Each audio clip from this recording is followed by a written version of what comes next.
Once, there existed a village built to protect children from the horrors of war. It was a peaceful refuge where those too young to fight could find shelter. The building stood modest but sturdy, nestled within a tranquil setting until destruction came. Now, only broken wood, shattered stone, and silence remained, with signs of devastation scattered across the ground. The village's end came swiftly. A group of bandits disguised as knights had infiltrated the settlement. What should have been a place of safety turned into a massacre. The children, caught off guard, had no time to react or defend themselves. Their lifeless bodies now rested on the blood-stained ground, surrounded by rubble. A lone woman stood amidst the wreckage. Her expression was calm, yet her eyes held weight. She explained the tragedy. The children were slaughtered without resistance. It was not a battle, it was an execution. She had come not to console, but to judge.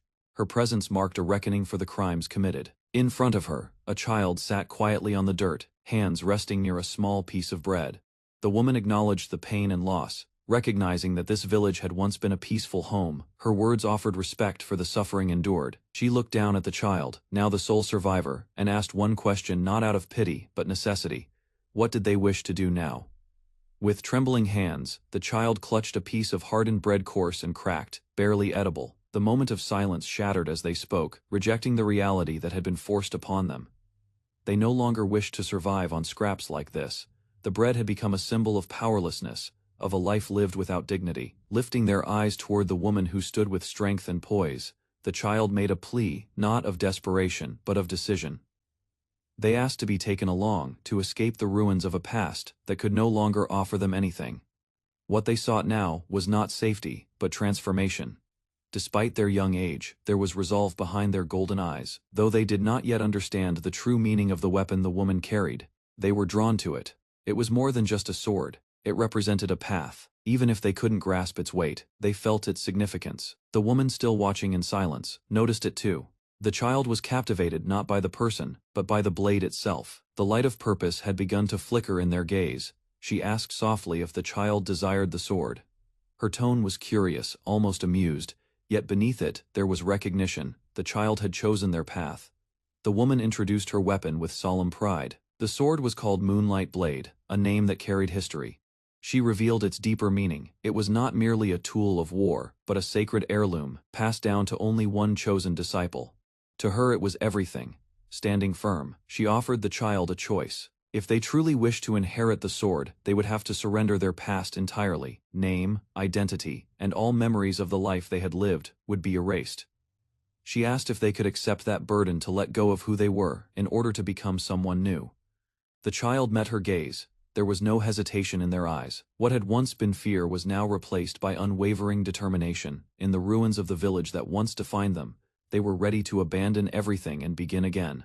The woman acknowledged the resolve. She saw the fire in the child's expression, the very spark needed to walk the path of the blade. Slowly, she reached out, preparing to seal the bond with a name. Her voice was steady as she spoke it. "Luna, your name is now Luna." With that, the child's rebirth began, no longer a survivor, but a disciple. Years passed, and Luna devoted herself to mastering every sword technique her mentor possessed. Her growth was extraordinary. By the age of 20, she had accomplished what most couldn't in a lifetime, learning all forms of the Moonlight Blade. Her dedication was unmatched, and her achievements were admired, even in silence. Yet, her journey would not remain free of pain. Darkness loomed ahead. What awaited her was not peace or recognition, but catastrophe. The glimmers of joy she once held during her early days of training began to fade. The hope she had built, the warmth she once felt by her master's side, slowly shattered. Her path had become one of inevitability, drawing her closer to ruin like a moth to flame. The sword, once a symbol of new beginnings, now felt heavier with consequence. Beneath an ominous red sky, the streets of a once celebratory town lay eerily quiet. What should have been a festive atmosphere had turned cold and lifeless. A sense of foreboding filled the air, carried by distant echoes of laughter twisted into dread. Without hesitation, Luna ran toward the source of chaos. Blade in hand, her resolve had not wavered. She charged into the heart of the storm, unaware that everything she had built was about to be tested or lost. It happened in an instant. Luna watched in horror as her master, the one who had given her a name and purpose, was brutally struck down by a demon. The violent impact tore through the air, shaking the ground and slicing through what little hope remained. There was nothing she could do but witness it unfold before her eyes. Frozen in shock, Luna's thoughts spiraled.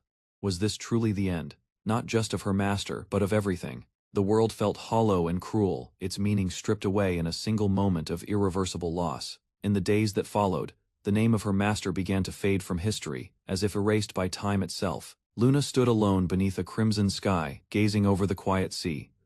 The weight of her title now rested solely on her shoulders. She had inherited the name Sword Emperor, but it brought her no comfort, despite the void left behind. One thing remained clear: her sword style had been passed on. Nox von Reinhafer, though still incomplete, had learned her techniques flawlessly. There was a sense of pride, though, dulled by grief. She remembered his expression clearly. The look in his eyes when he first asked to be taught had etched itself into her memory. That determination, it hadn't changed. Luna stood quietly before the water, the surface painted red by the setting sun. Her thoughts lingered on Nox, the one who had inherited her swordsmanship. As she stared into the glowing light, her wish was simple but heavy, that he would not walk the same reckless path she once did. Far from the shore, in the heart of the continent, stood a Lydian Academy, the most prestigious military and magic academy in the world. Talents from all corners sought to enter, but very few emerged successful. The walls of the academy did not guarantee greatness, they were a test of survival. The institution was infamous for its intense curriculum and merciless schedule. Lessons were brutal, and expectations were unforgiving. It wasn't just the academic grind that broke cadets, but the emotional and physical toll, especially on those of noble blood, now forced to stand as equals with commoners. Yet, none of that mattered once they faced true danger. Many who once looked down on others learned quickly how meaningless status became when confronted with demons. Pride shattered easily under the weight of fear.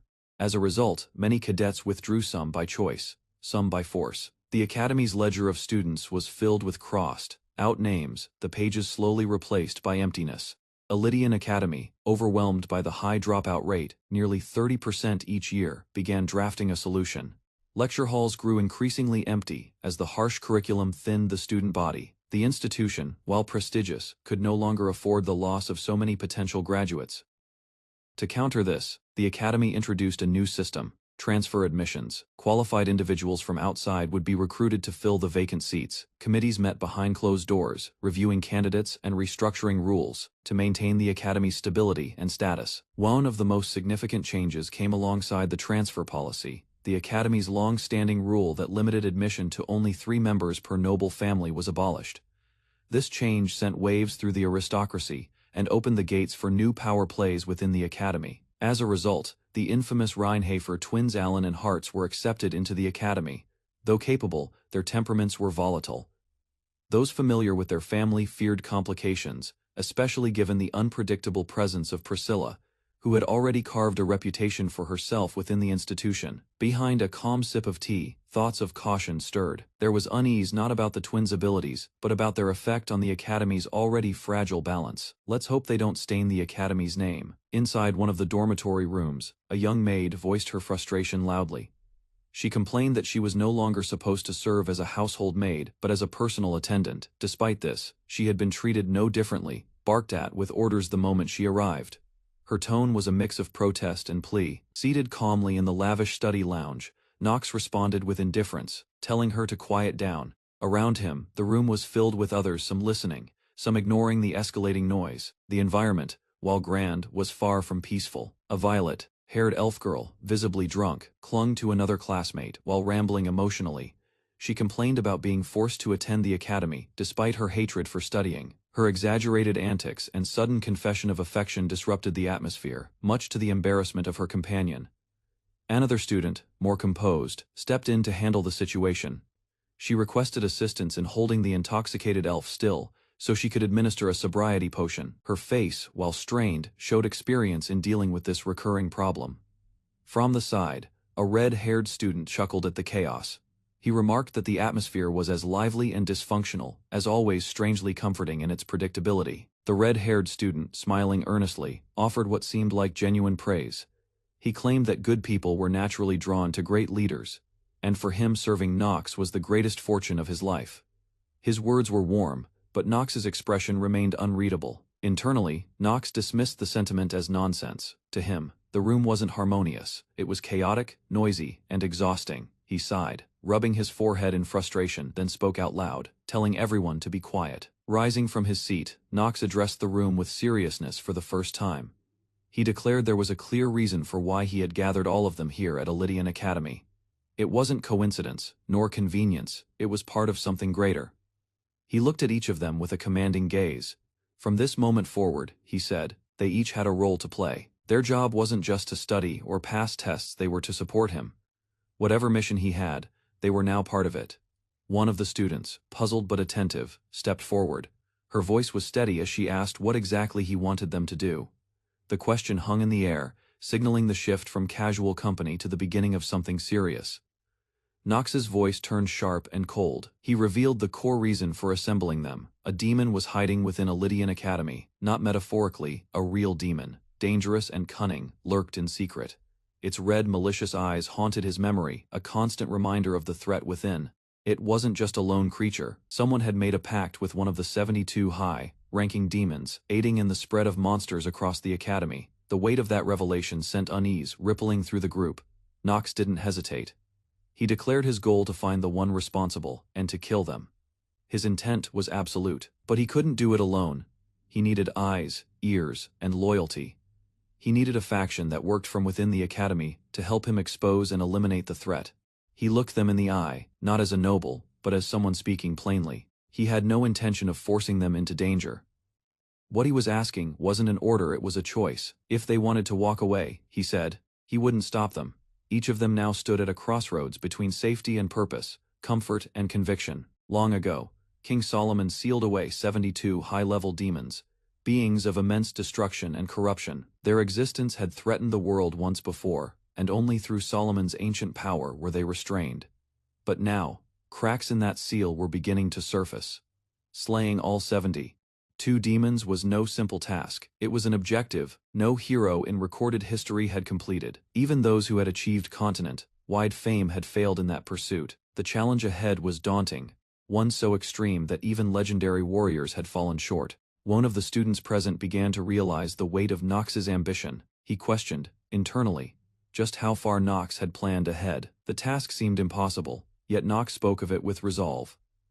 Another voice broke the silence, one of dissent. The maid, clearly unsettled, hesitated before admitting she was against the plan. She didn't doubt his strength, but she feared for his safety. Her voice trembled as she continued. She recalled the death of Nox's mother and how it had changed him. She had promised to protect him ever since, no matter what. Her fear wasn't disloyalty, it was concern born from that vow. Rona's voice rose with urgency. To her, Nox's pursuit of the demon wasn't just reckless, it was a direct violation of the promise she had made to protect him. Following him into danger would mean turning her back on that vow. Nox, however, remained firm. His decision was final. His eyes, cold but clear, met hers as he explained that the mission to destroy the 72 demons was not driven by personal reasons. There was something deeper beyond grief, beyond vengeance. He revealed that his goal had both public and private layers. There was a greater cause behind his actions. Though he admitted he couldn't explain all of it yet, some truths still had to be discovered on his own. Rona listened in silence. After a moment, she relented. She said she would follow him, but with one condition. Her loyalty remained, but her warning stood. She reminded him with fierce sincerity that he could not force her to abandon the promise she had made to his late mother. No matter how noble the goal, that vow still bound her. Nox responded gently, acknowledging Rona's concern. His voice was calm, no longer commanding. In that moment he accepted her terms, not out of obligation, but out of respect. One of the elf girls, known for her impulsive personality, suddenly jumped in. She spoke with dramatic flair, recalling how they had all been treated as expendable before. This time, she swore to stay by his side, repaying the life he had given them. Another student brought up the danger they faced. He reminded Nox that the land of Tahalan, once dominated by the 72 demons, still held deep wounds from the past. Despite that, he smiled faintly. If Nox was prepared to move forward, then he would follow, no questions asked. Lastly, a member of the Eastern faction stepped forward. Her stance was firm as she pledged the support of her entire faction, wherever Nox chose to lead. Rona, the loyal maid, voiced her deep concern once more.